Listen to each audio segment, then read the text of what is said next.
Kita awali informasi pemirsa. Aparat kepolisian dari Satreskrim Polrestabes Makassar menggerebek sebuah gudang yang juga dijadikan tempat meracik kosmetik kecantikan berbahaya dan ilegal.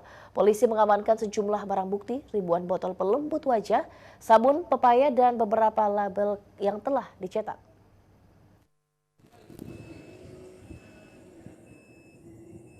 Sebuah gudang kosmetik ilegal di salah satu perumahan elit di Jalan Metro Tanjung Bunga, Makassar, digerebek anggota Satuan Reserse Kriminal Polrestabes Makassar malam tadi. Hasil penggerebekan polisi mendapatkan sejumlah barang bukti alat kosmetik racikan, diantaranya sabun pepaya, penghilang make up, beberapa merek kesehatan kulit lainnya, serta ribuan botol kosong.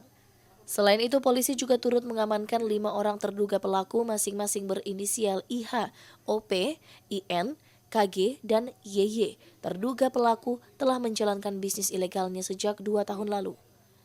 Dalam menjalankan bisnisnya, para pelaku menjualnya ke media sosial seperti Facebook dan Instagram, serta secara reseller. Kasat Reskrim Narkoba Polrestabes Makassar Kompol Diar Estetika mengatakan bahwa ribuan krim kosmetik tersebut diracik secara manual oleh 2 orang karyawan yang berinisial AS dan UN. Meski sempat mengelak, AS, salah satu karyawan, tidak berkutik setelah polisi menggeledah kamarnya dan mendapati beberapa barang yang akan dikirim ke pembeli di wilayah Sulawesi Barat.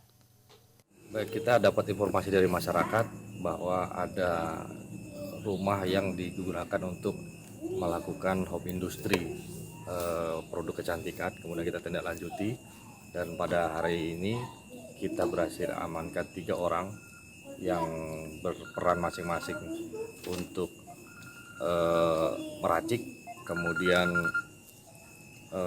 memberi label dan memasarkan. Ini dipasarkan produknya melalui media online.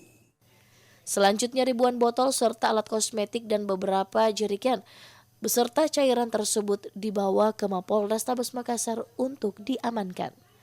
Muhammad Ikrar, Selebes TV.